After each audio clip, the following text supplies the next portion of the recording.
Audiolectores y audiolectoras de Mi Rincón Literario. Hoy quiero invitarles a sumergirse conmigo en una historia que he podido leer en voz alta sin restricciones, ya que Las hermanas de Stefan Zweig se encuentra en dominio público, a diferencia de otros cuentos del mismo autor que he debido retirar del canal por cuestiones de derechos. Zweig escribió esta historia corta como una especie de espejo doble, donde no hay un solo rostro, sino dos que se enfrentan, se cruzan y se definen la una a la otra. En esta narración, el autor parece obsesionado con explorar lo inevitable del contraste entre dos fuerzas vitales, la muerte y la vida, el silencio y la intensidad. Y es que Zweig vivía entre esos extremos, como si la literatura fuese su manera de no quedarse atrapado en ninguno. ¿Ustedes sienten que alguna vez han tenido dentro de sí mismas esa lucha entre dejarse ir o agarrarse fuerte a lo que duele? Me encantaría que lo comenten. Comencemos con el cuento. Las hermanas de Stefan Zweig. En algún lugar en una ciudad meridional, cuyo nombre preferiría no mencionar, me sorprendió, al salir de un estrecho callejón, la visión repentina y soberbia de un edificio de estilo antiguo, rematado por dos formidables torres hasta tal punto de las mismas medidas y forma que a la luz del crepúsculo producían el efecto de ser la una la sombra de la otra. No se trataba de una iglesia, como tampoco parecía haber sido un palacio en otro tiempo. Daba una impresión monacal y, sin embargo, con sus superficies amplias, imponentes, parecía una construcción profana, por supuesto, de una época indeterminada. De modo que, con cortesía, alzando el sombrero, importuné a un ciudadano de rojas mejillas que en aquel preciso instante tomaba un vaso de vino del color de la paja en la terraza de un pequeño café, y le pregunté por el nombre de aquel edificio que se alzaba de manera tan imponente por encima de los bajos tejados a dos aguas. El hombre, sentado plácidamente, levantó la vista sorprendido y, sonriendo despacio y paladeando, me contestó: no puedo darle una información del todo fiable. En el plano de la ciudad puede que aparezca bajo otro nombre, pero nosotros seguimos llamándolo como en los viejos tiempos, la Casa de las Hermanas. Tal vez porque las dos torres son tan parecidas entre sí, tal vez también porque... Se detuvo y el previsor reprimió una sonrisa como queriendo asegurarse antes de haber tentado lo suficiente mi curiosidad. Pero una media respuesta hace que uno se vuelva impaciente por conocer el resto. De modo que entablamos conversación y con gusto accedí a su invitación de probar un vaso de aquel áspero vino dorado. Ante nosotros, las aguas de las torres refugían soñadoras a la luz de la luna que lentamente se iba aclarando. El vino me gustó, me pareció excelente, como también la pequeña leyenda de las hermanas iguales, desiguales, que me contó aquel hombre en medio de aquel tibio anochecer y que se reproduce aquí de la manera más fiel posible, aunque sin garantía alguna acerca de su veracidad histórica. Cuando en una ocasión el ejército del rey Teodosio se vio en la necesidad de instalar sus cuarteles de invierno en la que por entonces era la capital de Aquitania, y gracias a un merecido descanso, los rocines derringados recuperaron su pelaje suave como la seda y los soldados comenzaron a aburrirse, sucedió que el capitán de la caballería, de nombre Gerilund, un lombardo, se enamoró de una hermosa tendera que allí, a la sombra llena de recovecos de los barrios bajos de la ciudad, vendía especias y dulce pan de miel. Él sucumbió de manera tan fuerte a la pasión que, indiferente a su baja extracción social, la desposó rápidamente para poder estrecharla cuanto antes entre sus brazos y se mudó con ella a una casa principesca en la plaza del mercado. Allí se quedaron sin que nadie los viera durante muchas semanas, abandonados el uno al otro, y se olvidaron de los hombres del tiempo del rey y de la guerra. Pero mientras ellos estaban por completo sumidos en el amor y se quedaban cada noche amodorrados el uno en brazos del otro, el tiempo no durmió. De pronto se levantó un cálido viento del sur, bajo cuya lengua abrasadora el hielo reventó en las corrientes y a cuyo paso fugaz en los prados los crocus y las violetas empollaron sus florecillas de distintos colores. De la noche a la mañana, las copas de los árboles reverdecieron. En las ramas heladas, guirnaldas llenas de capullos rompieron sus húmedos brotes. La primavera volvió a renacer de la tierra saturada y con ella, de nuevo, la guerra. Una mañana, la aldaba de bronce del portón golpeó, imperiosa y exigente, en mitad del ligero reposo matutino de los amantes. Un mensajero ordenó a su capitán que cogiera sus armas y partiera de allí. Los tambores resonaron en los cuarteles del acantonamiento. El viento restalló en las banderas y pronto la plaza del mercado chisporroteó bajo las pezuñas de los caballos ensillados. Entonces Gerilund se deslizó con rapidez de los suaves brazos con los que su mujer invernal se agarraba a él, pues aún siendo su amor tan fugoso, con mayor fuerza ardían en él la ambición y el placer masculino frente a la batalla campal. Insensible a sus lágrimas e inconmovible frente a su deseo de acompañarle, dejó a la mujer en aquella espaciosa casa e irrumpió con la formidable tropa en el país de Mauritania. En 7 combates derrotó al enemigo, con dureza barrió los bastiones piratas de los sarracenos, destruyó sus ciudades y las saqueó, triunfal, bajando hasta la costa, donde tuvo que fletar veleros y galeras para enviar a casa el botín. Tan inconmensurable era su opulencia. Jamás una victoria se había ganado luchando con tanta premura. Jamás una expedición militar se había coronado con tal rapidez. No es de extrañar que el rey, para agradecer a tan intrépido siervo en la guerra, le concediera en feudo y administración, a cambio de un insignificante tributo, el norte y el sur del país conquistado. Entonces Gerilund, cuya patria hasta ese momento había sido la silla de montar, hubiera podido solazarse y deleitarse de por vida con harto bienestar. Pero su ambición, más bien aguijoneada que indicada por la rápida ganancia, le hizo negar la idea de convertirse en un mero súbdito y de pagar tributo ni tan siquiera a su señor. Tan solo una diadema real le parecía lo suficientemente brillante para coronar la frente lisa de su esposa. De modo que de manera encubierta incitó a sus propias tropas a que se rebelaran contra el rey y provocó un levantamiento. Pero, denunciada a tiempo, la conspiración fracasó.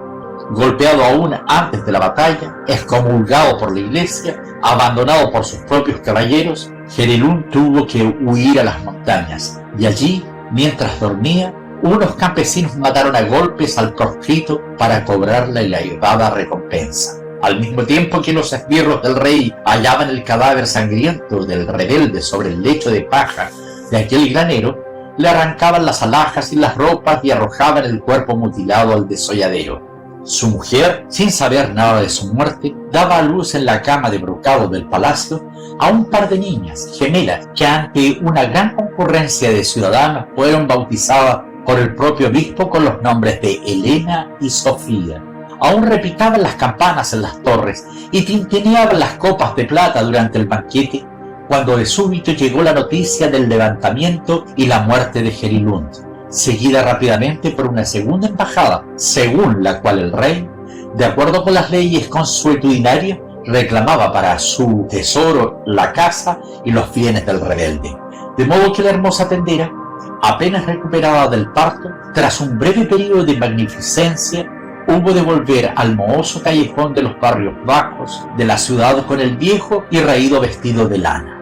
A su miseria ahora añadía 2 hijas menores de edad y la amargura de un desengaño tan duro. De nuevo se sentó desde la mañana hasta la noche sobre el vulgar taburete de madera de su comercio y ofreció al vecindario especias y dulces productos de miel, y con frecuencia maliciosos discursos sarcásticos a la vez que se embolsaba las monedas de cobre ganadas de forma miserable. La aflicción apagó rápidamente la clara luz de sus ojos. Las canas prematuras hicieron palidecer su cabello, pero la avispada alegría y el especial atractivo de las encantadoras gemelas la resarcieron rápidamente de la pobreza y la adversidad, pues las dos habían heredado la belleza radiante de la madre y eran tan parecidas entre sí en la figura y en la gracia al hablar que se diría que en una se contemplaba como en un espejo vivo la deliciosa imagen de la otra. No solo los extraños, ni siquiera su propia madre era capaz de distinguir a aquellas 2 niñas que tenían la misma edad y la misma figura, a Elena y Sofía. Tan completo era su parecido, de modo que hizo que Sofía llevara como brazalete una cintita de tela para diferenciarla de su hermana gracias a aquel distintivo. Pero si oía sus voces o tan solo veía los rastros de sus gemelas, entonces no sabía con qué nombre debía llamar a cada una de ellas, de tan semejantes como eran. Pero así como habían heredado de la madre la fogosa belleza, fatalmente también habían sacado del padre el desenfreno de la ambición y el afán de dominio, de modo que cada una de ellas se esforzaba por superar a la otra, aparte de a todas las demás niñas, en todos los aspectos. A esa temprana edad en la que por lo general los niños juegan indiferentes y sin malicia, ellas dos convertían de manera violenta cualquier actividad en un campeonato y en motivo de celos. Si un desconocido, regocijado por la gracia de una de las niñas, le ponía a una de ellas un bonito anillo en el dedo, sin ofrecer a la otra el mismo obsequio, si la peonza de una de las niñas giraba más que la de la otra, la madre podía encontrar a la perjudicada tirada en el suelo, con los puños apretados entre los dientes y golpeando el suelo furiosa con los tacones. Ninguna permitía que se le hiciera un elogio, ni una caricia a la otra, que la hermana sacara mejor resultado en alguna cosa, y aunque se parecieran tanto que los vecinos en bromas las llamaban espejitos, ellas asolaban y afligían sus días con una envidia mutua, constante e incendiaria. En vano trataba la madre de refrenar aquel exceso de ambición tan poco fraternal. En vano trató de aflojar la cuerda siempre tensa de su deseo de emulación. Pronto hubo de reconocer que en las personas, aún inmaduras de aquellas dos niñas, seguía desarrollándose una herencia desgraciada y solo le quedaba el triste consuelo de que precisamente, gracias a aquella rivalidad constante, pronto serían las más inteligentes y las más hábiles entre todas las de su edad. Pues no importa lo que una de ellas empezara a aprender, enseguida la otra la emulaba, impaciente por aventajarla, y como las dos tenían un cuerpo ágil y una mente rápida, ambas aprendieron en el más breve plazo de tiempo todas las artes provechosas y fascinantes de las mujeres que son tejer, teñir telas, ensartar cuentas, tocar la flauta, bailar con donaire, componer primorosos poemas y recitarlos después armoniosamente al laúd. Y por último, más allá de lo que es costumbre entre las mujeres de la corte, incluso latín, geometría y la sublime ciencia de la filosofía, materias en las que las instruyó benévolo un viejo diácono. Pronto no hubo en toda Aquitania ninguna muchacha que, ni en la gracia del cuerpo, ni en los finos modales y la agilidad del espíritu, se pudieran comparar con las dos hijas de la tendera. Pero nadie habría sabido decir cuál de las dos tan parecidas eran entre sí, si Helena o Sofía, merecía el premio de la perfección, pues nadie las distinguía ni en lo que respecta a la figura ni en cuanto a vivacidad y discurso. Sin embargo, con el amor por las bellas artes y el conocimiento de todas las cosas delicadas y suaves que conceden tanto al cuerpo como al espíritu esa fogosidad que en todo momento ansia elevarse por encima de la estrechez para alcanzar lo ilimitado del sentimiento, en ambas niñas se desarrolló pronto una punzante insatisfacción con respecto a la baja extracción social de su madre. Cuando regresaban a casa tras las disquisiciones en la academia, donde rivalizaban con los doctores en el artificioso juego de los argumentos, o resumando música, volvían de algún baile en el que siempre se veían rodeados de bailarines, al callejón tiznado por el humo en el que su madre estaba sentada tras las especias con el pelo sucio y donde se quedaba hasta la noche para regatear por un puñado de granos de pimienta o unas oxidadas monedas de cobre,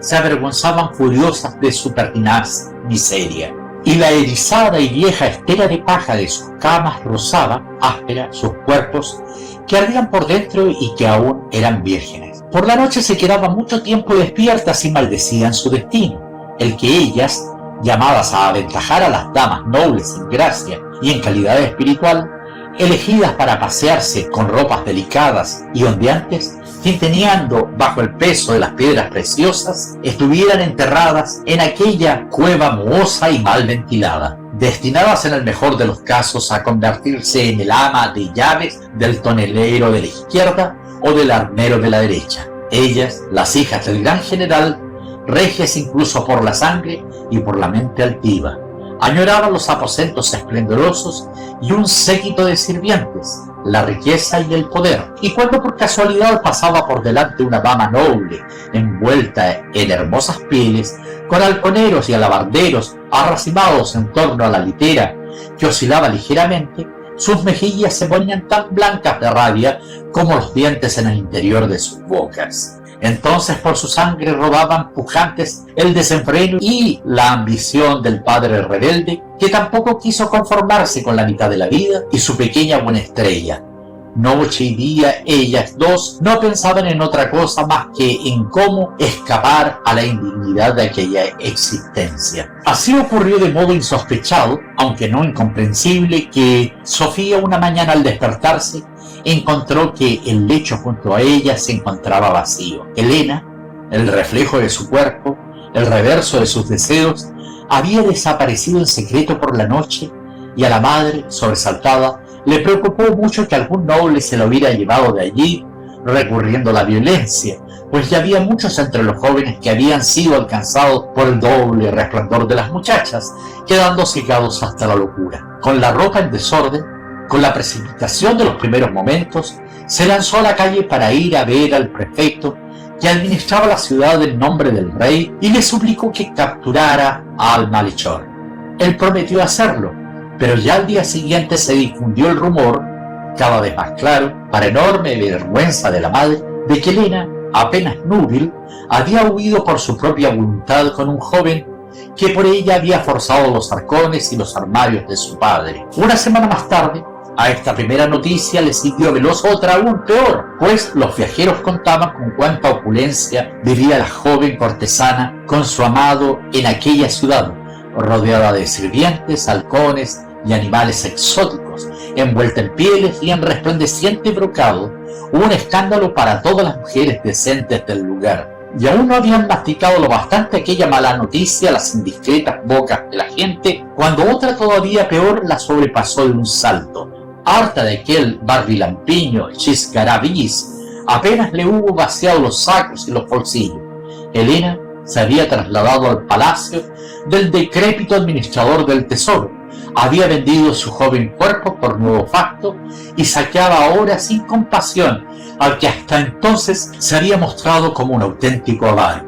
Tras unas pocas semanas, después de haberle arrancado a aquel gallo sus plumas de oro y hasta el pellejo, cambió a aquel desposeído por un nuevo amante, al que a su vez hizo marchar para cambiarlo por otro más rico, y pronto no pudo ocultarse que Elena comerciaba con su joven cuerpo con no menor diligencia de lo que hacía su madre allí en casa, con las especias y el dulce pan de miel. En vano envió la desdichada viuda emisario tras emisario a su perdida hija, para que no envileciera de aquel modo tan depravado la memoria de su padre. A fin de colmar la medida de la iniquidad hasta el borde, sucedió, para vergüenza de la madre, que un buen día una suntuosa comitiva subió por las calles desde la puerta de la ciudad. Por delante, corredores vestidos de color escarlata, detrás un séquito de caballeros como en la entrada de un príncipe, y entre ellos, rodeado de perros persas y extraños monos que jugaban a su alrededor, Elena, la etaria precoz, igual en donaire a la primera de su nombre, aquella Elena que sembró el caos entre los reinos, ataviada como la impía reina de Saba cuando entró en Jerusalén. Entonces se abrieron los hocicos y las lenguas no pararon. Los artesanos abandonaron sus chozas, los escribanos sus documentos.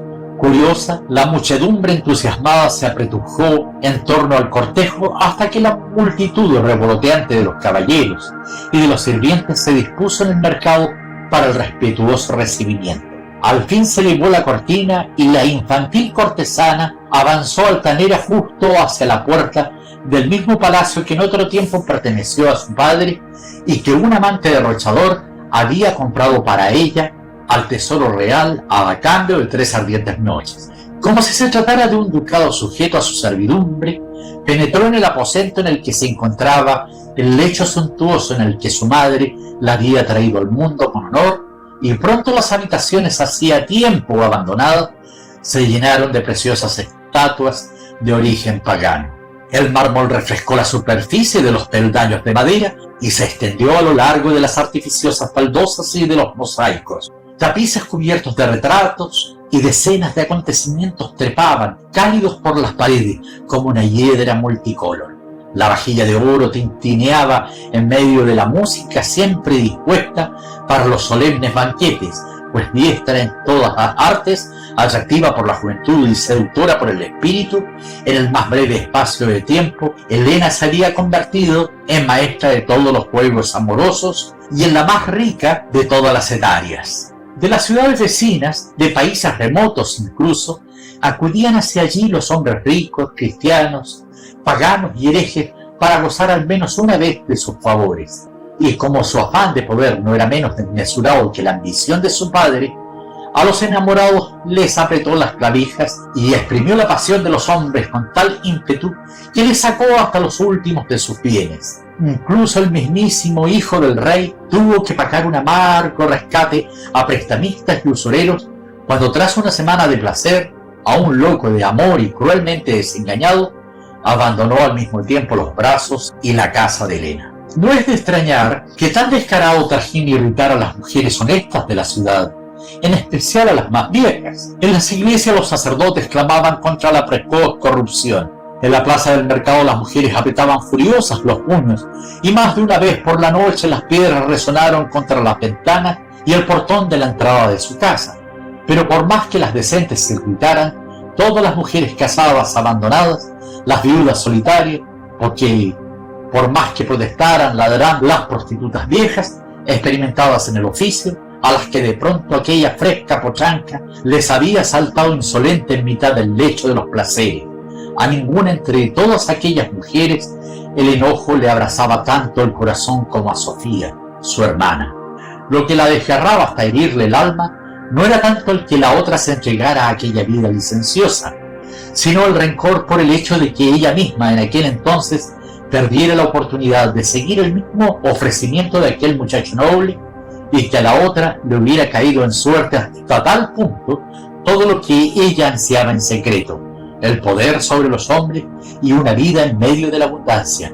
En cambio, a ella cada noche la asaltaba el ímpetu de las pasiones en la fría habitación abierta al viento que aullaba compitiendo con la madre regañona. Es verdad que la hermana, vanidosamente consciente de su riqueza, le había enviado en varias ocasiones algunos vestidos espléndidos, pero el orgullo de Sofía se negaba a aceptar limosnas.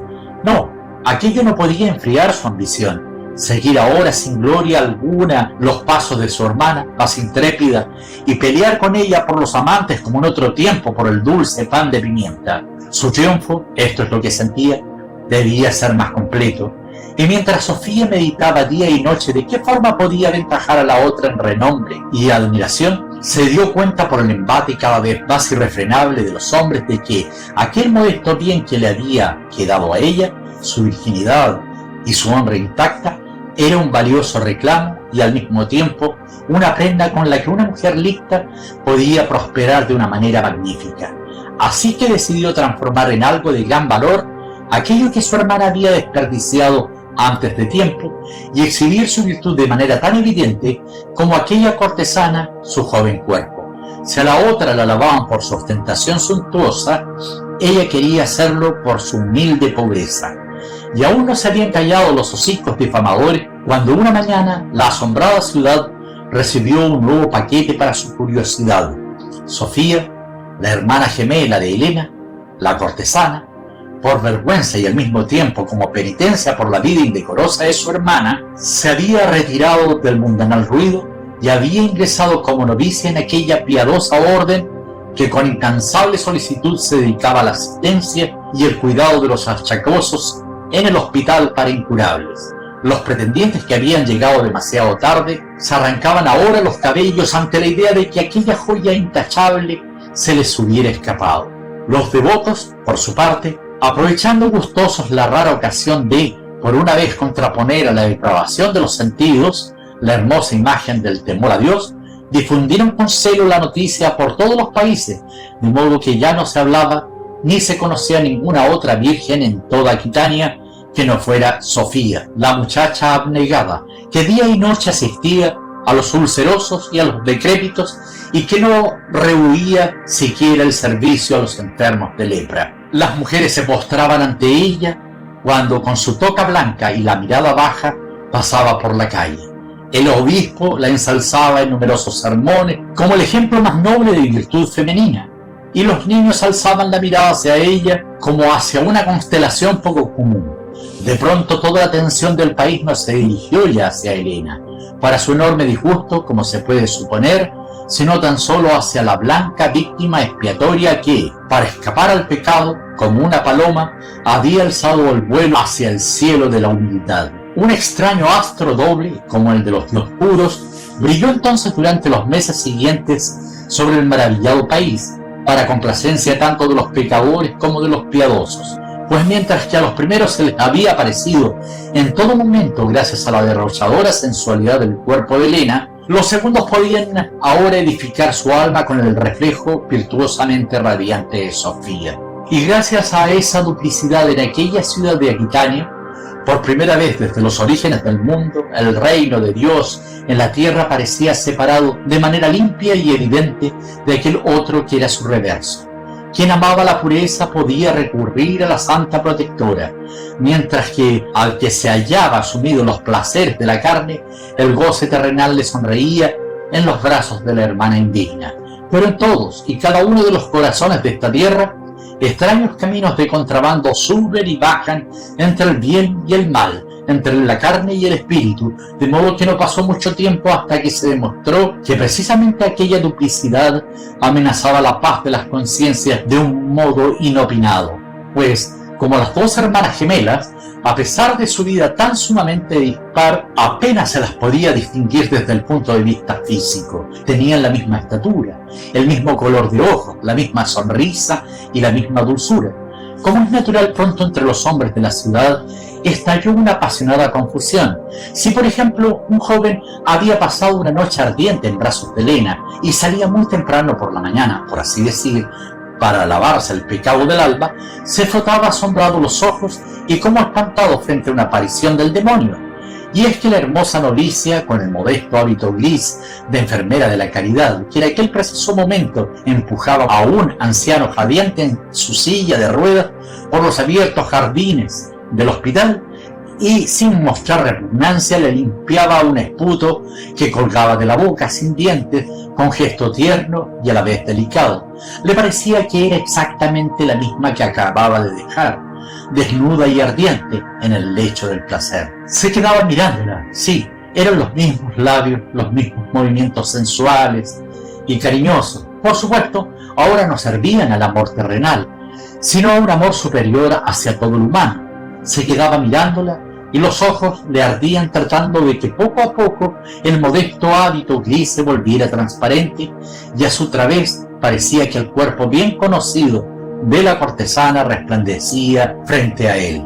Y el mismo juego escandaloso de los sentidos se burlaba a su vez de aquellos que acababan de ser testigos reverentes de la piadosa visita de la enfermera y que al doblar la esquina veían a Sofía hasta ese momento recatada, transformada de un modo singular, con el pecho al descubierto y un suntuoso vestido, corriendo hacia un banquete rodeado de pretendientes y servidores. Se trataba de Helena, no de Sofía, se decían sin duda, pero de todos modos desde ese momento no podían pensar en la piadosa sin su desnudez, y en medio de su devoción se volvían impíos. Así, la mente fluctuaba insegura de la una a la otra y se confundía, de modo que los sentidos a menudo seguían el camino contrario al deseo. Los jóvenes soñaban con el cuerpo intangible al ver a la que se vendía y por otro lado contemplaban a la devota samaritana con la mirada pecaminosa del deseo sexual, pues de alguna manera el Creador ha dispuesto los sentidos de los hombres de forma enrevesada, de modo que su deseo por las mujeres reclama siempre lo contrario de lo que ellas conceden. Si uno ofrece despreocupada su cuerpo, entonces ellos están menos agradecidos por el don y actúan como si solo pudiera amar como es debido a la inocencia. Pero si una mujer defiende su castidad, entonces les excita 7 veces más la idea de arrebatársela a la que así se preserva. Así, ningún anhelo llena ni colma jamás el dilema masculino que entre la carne y el espíritu añora siempre el eterno contrario. Sin embargo, en este caso un demonio burlón lo había enredado todo aún más, pues la cortesana y la devota Helena y Sofía, parecían hasta tal punto uno y el mismo cuerpo que no se podía distinguir a la una de la otra y ya nadie sabía bien a cuál de las dos deseaba en realidad. Así ocurrió que a los pícaros de la ciudad se les vio de repente más a menudo delante del hospital para incurables que en la taberna, y que los libertinos tentaron a la cortesana con oro para que en el juego amoroso se pusiera el hábito gris de la hermana y completara el engaño hasta el punto de que ellos pudieran llegar a creer que habían gozado de la intangible de Sofía. Toda la ciudad, todo el país se vio poco a poco arrastrado a aquel absurdo y excitante juego del equívoco, y ninguna palabra del obispo, ninguna advertencia del gobernador de la ciudad tuvo ya poder alguno sobre aquel escándalo que se renovaba cada día. Pero aquellas dos ambiciosas, en lugar de contentarse como hermanas y de conformarse con el hecho de que una fuera la más rica de la ciudad y la otra la más pura, estando ambas rodeadas de admiración o de honor, el corazón les palpitaba con violencia pensando cómo podían perjudicar a la otra. Sofía se mordía los labios de rabia cuando se enteraba de que la otra deshonraba su vida de sacrificio ejecutando un pecaminoso juego de máscaras. Por su parte, Helena descargaba con el látigo de su cólera entre los criados cuando la informaban de que unos peregrinos venidos de fuera se habían inclinado llenos de respeto ante su hermana y de que las mujeres besaban el polvo que ella había rozado con sus zapatos. Pero cuanto más deseaban el mal la una a la otra, aquellas dos impetuosas, cuanto más enconadamente se odiaban, tanto más aparentaban sentir una compasión mutua. Helena se quejaba en la mesa con voz compungida de que la hermana echaba a perder su alegría y su juventud de aquel modo absurdo, cuidando a los ancianos arrugados, a los que la vida en cualquier caso había destinado de manera evidente a la muerte. Sofía, por su parte, acababa cada día su oración de la noche con un pasaje dedicado a las pobres pecadoras, que neciamente descuidaban la suprema satisfacción de transformar su existencia en una obra piadosa y caritativa por culpa de los goces fugaces y pasajeros. Pero cuando las dos se dieron cuenta de que ni por medio de mensajeros ni de delatores podían desviar a la otra del camino por el que se había internado, empezaron poco a poco a acercarse de nuevo, como dos luchadores que, aunque no traslucen una segunda intención, con la mirada y con las manos preparan ya el golpe con el que piensan arrojar al adversario al suelo. Empezaron a visitarse cada vez con más frecuencia y aparentaron preocuparse tiernamente la una por la otra, cuando cada una de ellas hubiera dado su alma por hacerle a la hermana lo peor. Sofía, la humilde de pura soberbia, acudió una vez más a visitar a su hermana después de que sonaran las vísperas, para disuadirla de llevar aquel terrible estilo de vida. Sin preámbulos mostró de nuevo a la otra que ya empezaba a perder la paciencia, lo mal que hacía al rebajar su cuerpo reservado a Dios, convirtiéndolo en un lodazal de pecado. Helena, que en aquel momento había dispuesto que las criadas friccionaran aquel cuerpo reservado a Dios, con el fin de que estuviera vigoroso para ejercer su sacrílega actividad, escuchó medio furiosa y medio divertida y pensó si debía irritar a la aburrida amonestadora soltando unas bromas blasfemas o, mejor aún, mandando que un par de muchachos entraran en el aposento para confundir su mirada.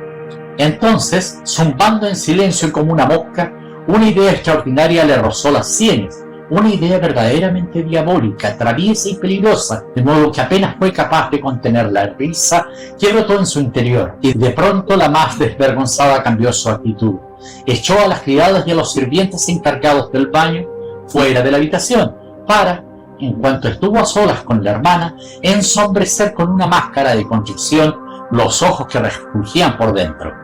¡Ay! Su hermana no debía creer. Así empezó a decir la que era diestra en todas las artes del disimulo, que ella misma no había sentido a menudo vergüenza por el pecaminoso y necio modo de vida que llevaba, cuán a menudo la había embarcado el asco frente a la abyecta lascivia de los hombres. Con frecuencia había decidido librarse de ellos para siempre y empezar una vida decente y modesta, pero sentía que cualquier resistencia habría de ser vana, pues Sofía tenía fuerza de espíritu y no caía como ella en la debilidad de la carne. Ella no sabía nada del seductor poder de los hombres, al que ninguna mujer que lo conociera podía oponerse. Ah, dichosa ella, Sofía, que no imaginaba lo vehemente que era el embate del hombre. Pero justo en aquel ímpetu obraba también una singular dulzura, a la que una no tenía más remedio que entregarse voluntariamente, aún en contra de su propio deseo. Sofía, en extremo asombrada frente a aquella confesión hasta tal punto inesperada que nunca hubiera imaginado poder escuchar de labios de su hermana,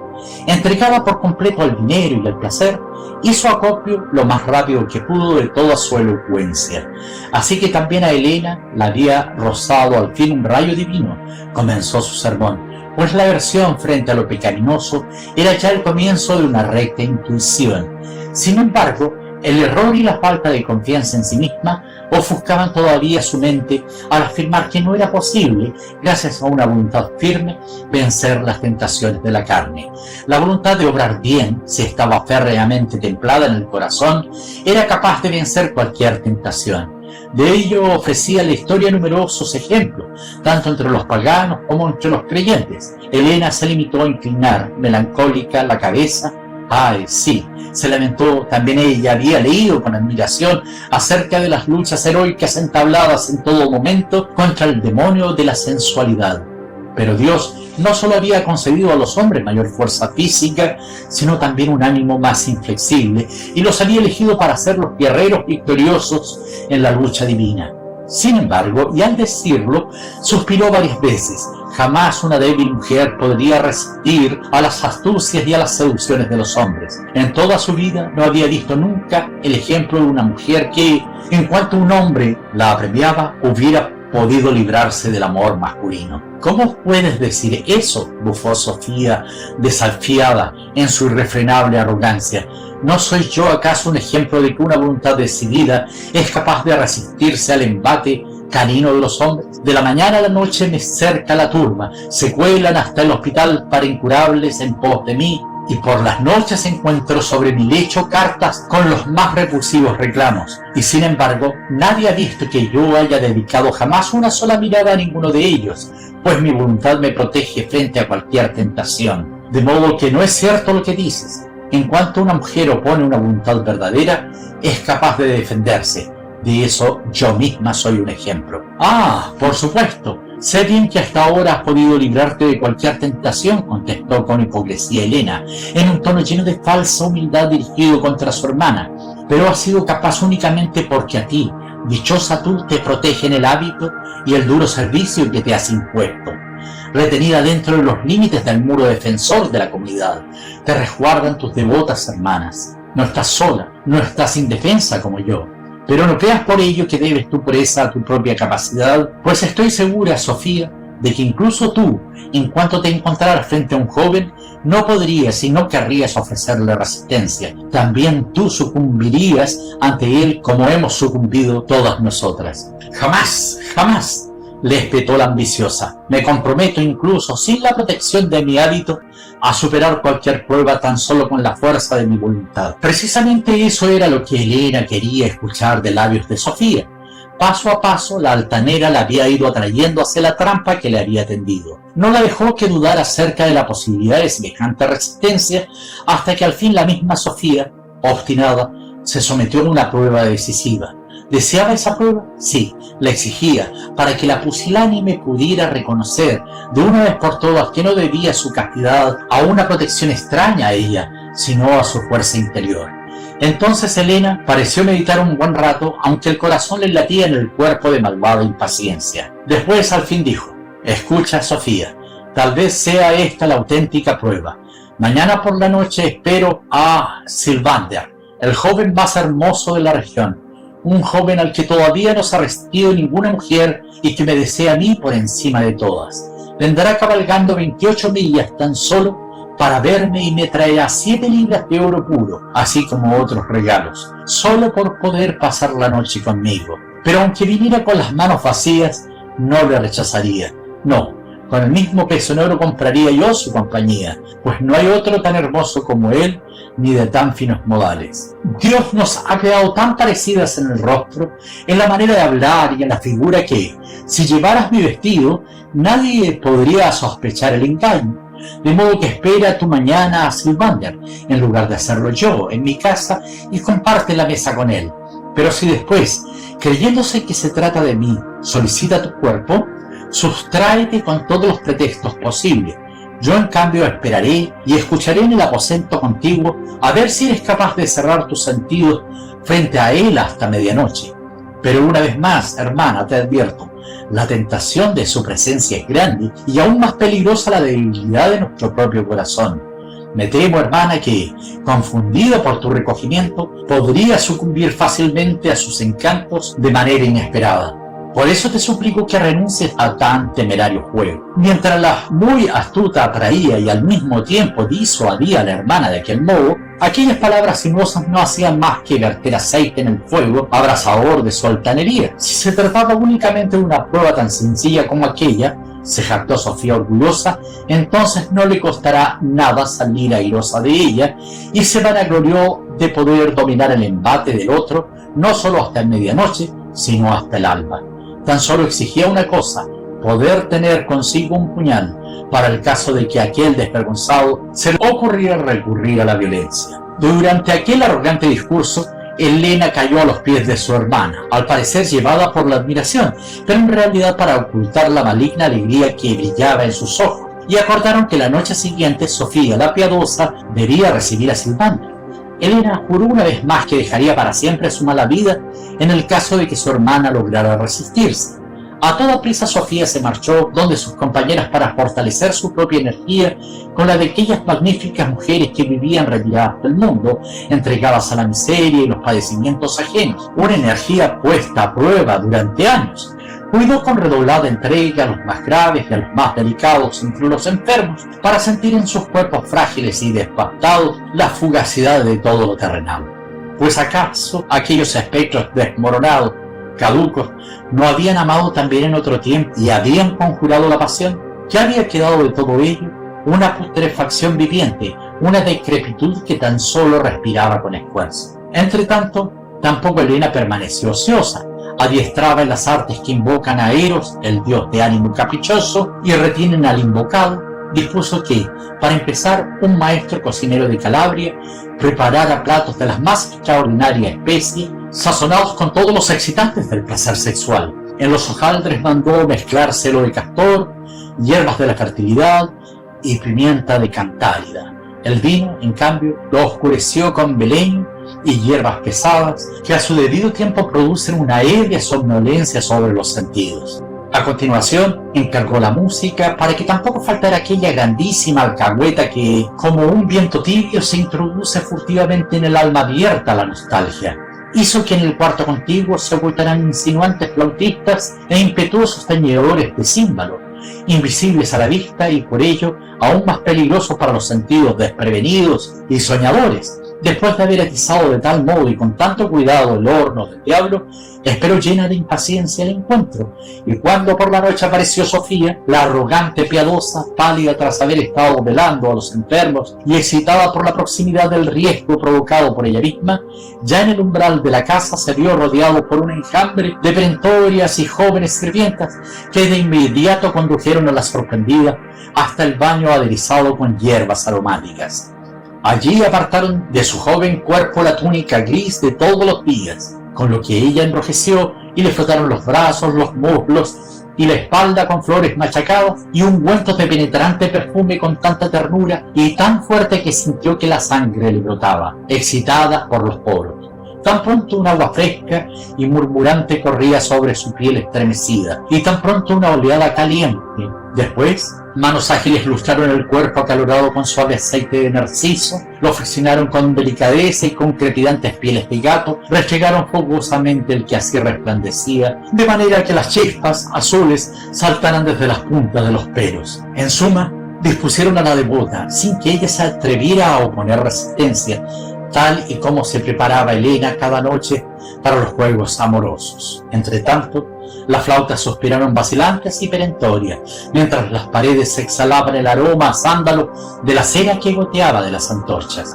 Cuando al fin Sofía, turbada frente a todos aquellos extraños manejos, se recostó sobre el lecho y los espejos de metal le devolvieron su semblante, no se reconoció. Y sin embargo, estaba más hermosa que nunca. Sintió su cuerpo ligero y una especie de vivo placer, y por otro lado se avergonzó en extremo por sentir aquella delicia tan agradable. Pero su hermana no le dejó que disfrutara durante mucho tiempo de aquella escisión de los sentidos. Delicada como un gato, se acercó a ella y alabó la belleza de su hermana con brillantes palabras, hasta que la otra, confundida, la reprendió con brusquedad.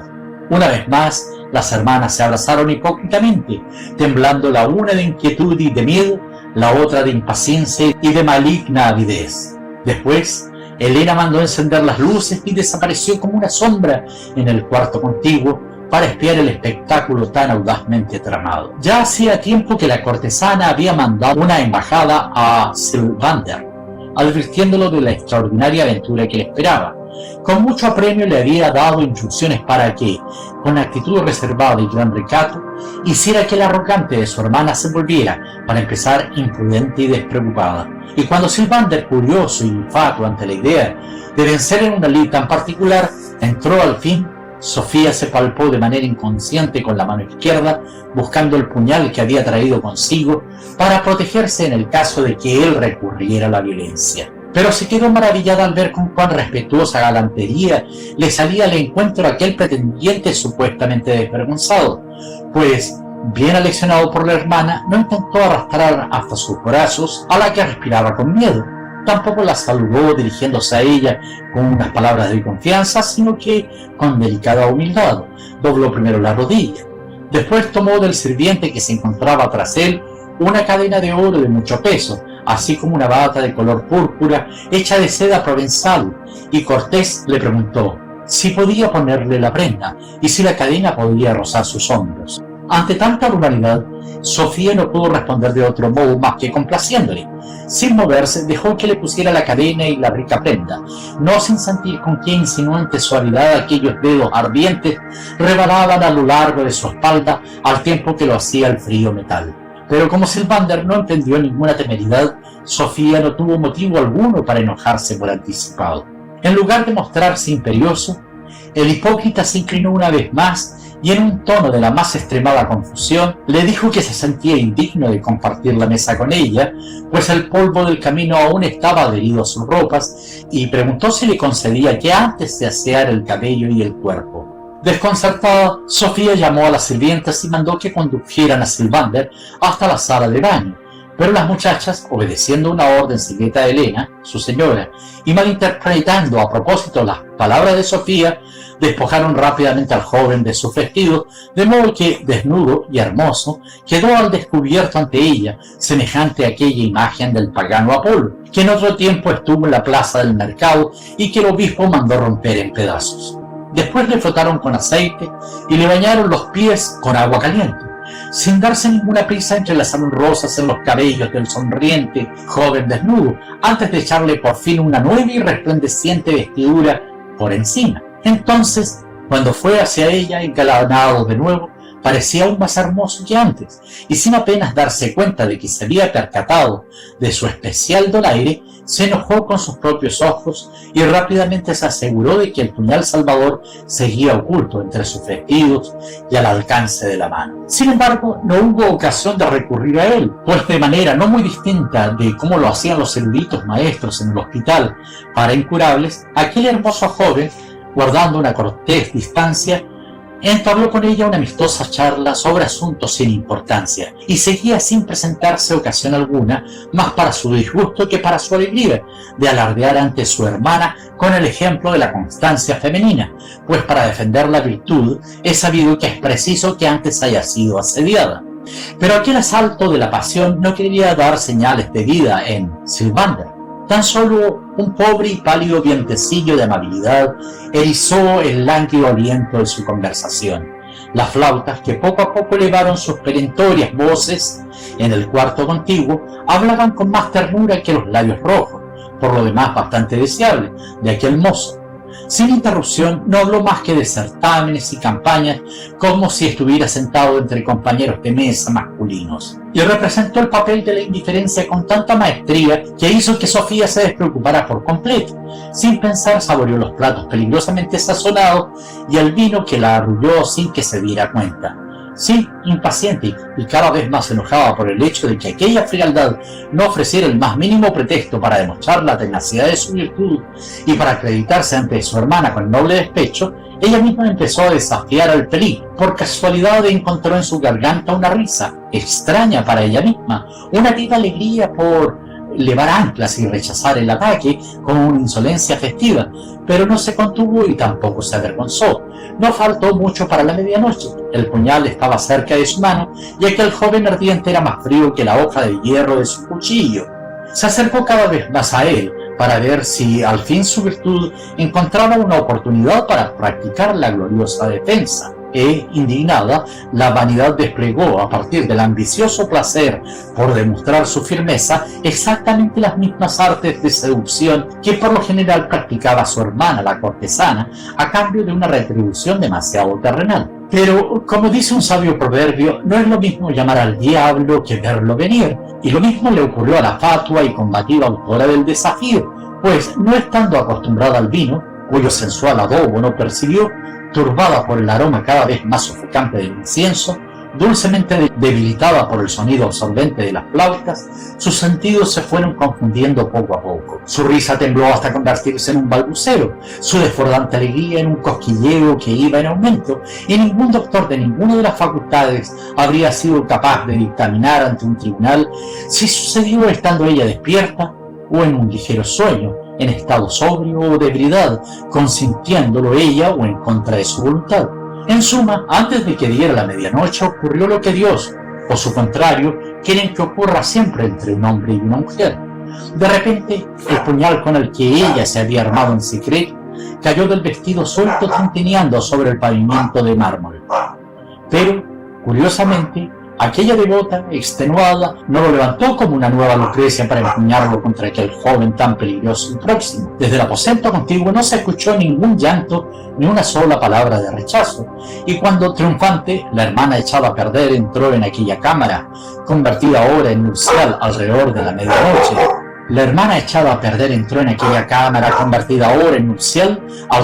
la medianoche, con su bandada de sirvientes, y una antorcha curiosa se balanceó sobre el lecho de la vencida. Ya no hubo ocasión de ocultarlo, ni para avergonzarse de nada. Las atrevidas doncellas, siguiendo el rito pagano, esparcieron rosas sobre el lecho, rosas más rojas que las mejillas de la ruborizada, que ahora, extasiada y demasiado tarde, se percataba de su desgracia como mujer. Pero la hermana tomó a la desconcertada ardiente entre sus brazos. Las flautas entonaron una melodía jubilosa. Los címbalos cantaron alegres como si el dios Pan hubiera regresado de nuevo a la tierra cristiana. Descaradas, las doncellas danzaron desnudas e invocaron a Eros, el dios puesto a prueba, ensalzándolo. A continuación, el torbellino de las bacantes encendió un fuego con maderas aromáticas y con ávidas lenguas las llamas devoraron el hábito envilecido. En cambio, a la nueva Hiparia, que se avergonzó de tener que reconocer su derrota y que, con turbada sonrisa, hizo como si se hubiera entregado por su propia voluntad al hermoso joven, le pusieron alrededor las mismas rosas que a su hermana, y cuando se encontraron la una junto a la otra, ardiendo la una de vergüenza y la otra en el fuego del triunfo, nadie habría sido capaz de distinguirlas, a Sofía y a Helena, la aparentemente humilde de la altanera. Y la mirada del joven vacilaba lasciva entre las dos, en un apetito renovado y doblemente acuciante. Entretanto, la cuadrilla, presa de una alegría desbordante, abrió las puertas y las ventanas del palacio haciendo mucho ruido. El pueblo disoluto que se despertó rápidamente y los trasnochadores acudieron riendo y formando una sola corriente hacia allá, y antes de que el sol bañara los tejados, la noticia acerca del formidable triunfo de Helena sobre la sabia Sofía, de la inmoralidad sobre la castidad, circulaba ya como lo hace el agua desde los canalones a lo largo de las calles. Pero en cuanto los hombres de la ciudad oyeron que aquella virtud, durante tanto tiempo preservada, había caído, se apresuraron impetuosos a ir hacia allí y encontraron una buena acogida. El escándalo no se ocultó. pues Sofía, transformada con la misma rapidez con la que se había cambiado de vestido, se quedó con Elena, su hermana, y buscó ser igual a ella en ardor y fogosidad. Por fin se había acabado toda pelea y envidia, y desde el momento en que se dedicaron a la misma indigna actividad, las mal avenidas hermanas vivieron en la más alegre armonía, la una junto a la otra en aquella casa. Llevaban el mismo peinado, las mismas joyas, exactamente las mismas ropas, y como las gemelas eran iguales y no se diferenciaban ni en la risa ni en las palabras de amor, empezó para los libertinos un juego siempre renovado y voluptuoso por adivinar con miradas, besos y caricias el misterio de cuál de las dos era la que tenían entre sus brazos, Selena la cortesana o Sofía la en otro tiempo devota. Solo rara vez alguno conseguía saber con cuál de las dos derrochaba su dinero. Tan parecidas eran entre sí, más aún cuando la inteligente pareja se divertía especialmente volviendo locos a los curiosos. De este modo, y no era la primera vez que ocurría en nuestro engañoso mundo, Elena había triunfado sobre Sofía, la belleza sobre la sabiduría, el vicio sobre la virtud, la carne siempre dispuesta sobre el espíritu, variable y despótico. Una vez más se había demostrado aquello sobre lo que ya Job se quejara en su memorable monólogo, que al malvado le va bien en la tierra, mientras que el piadoso fracasa y del justo se hace mofa. Pues ningún maestro aduanero y ningún recaudador de impuestos, ningún tonelero y ningún prestamista, ningún orfebre y ningún maestro panadero, ningún ratero y ningún profanador de iglesias en todo el país acumuló nunca tanto dinero trabajando de manera improba como aquellas dos hermanas con su suave celo.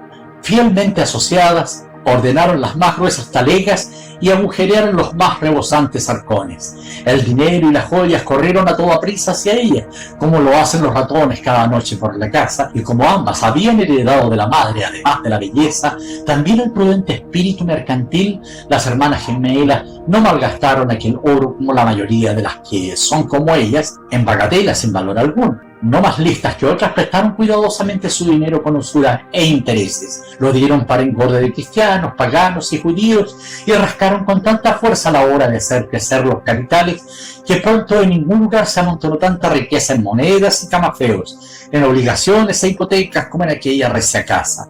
No es de extrañar que con semejante ejemplo ante los ojos, las muchachas del país no quisieran ya ser mujeres de la limpieza, y que, lavando la ropa en la pila, se les helaran los dedos hasta ponerse azules. Y pronto aquella ciudad se hizo tristemente célebre entre todas las demás por ser una nueva Sodoma, gracias al mal ejemplo de las hermanas por fin bien avenidas. Pero también es cierto lo que dice otro viejo refrán: el diablo, harto de carne, se metió a fraile. Así también en este caso el escándalo debe terminar de manera edificante, pues a medida que transcurrieron los años, los hombres poco a poco se fueron aburriendo de aquel juego de adivinanza, siempre igual. Cada vez acudían menos invitados y las antorchas en la casa se apagaban más temprano. Ya hacía tiempo que todos los demás sabían lo que el espejo, mudo, contaba bajo las luces vacilantes, y que tan solo las hermanas no veían, que unas pequeñas arrugas anidaban bajo los ojos altivos y que la madre perla empezaba a desprenderse de la piel poco a poco debilitada. En vano trataron de comprar con afeites lo que la naturaleza, despiadada, les iba arrebatando de hora en hora. En vano borraron las canas en torno a sus sienes, se aplicaron cuchillos de marfil en las arrugas y se pintaron de rojo los labios para disimular los signos de fatiga en torno a la boca. Los años que vivieron de manera fogosa no podían ocultarse más tiempo, y apenas la juventud abandonó a las hermanas, también los hombres se hartaron de ellas, pues mientras ellas se marchitaban, en las calles de alrededor crecían nuevas jóvenes, cada año una nueva generación, dulces criaturas de pequeños pechos y mirada risueña, doblemente seductoras para la curiosidad masculina por la castidad de sus cuerpos. Por eso, la casa en la plaza del mercado se volvió cada vez más silenciosa. Los goznes en las puertas empezaron a oxidarse, en balde ardían las antorchas y la resina exhalaba su aroma. A nadie esperaba calentar la chimenea, como tampoco el cuerpo ataviado de las hermanas. Aburridos, los flautistas, a los que nadie venía a escuchar, practicaban, en lugar de su arte insinuante, interminables juegos de dados. El portero, que todas las noches debía esperar a los huéspedes, se puso gordo por el exceso de sueño, ya que nadie le molestaba. Completamente solas, las dos hermanas se quedaban arriba, sentadas a la larga mesa que antaño resonó con el bullicio de las carcajadas. Y como ningún amante les proporcionaba ya distracción alguna, disponían de mucho tiempo libre para recordar el pasado.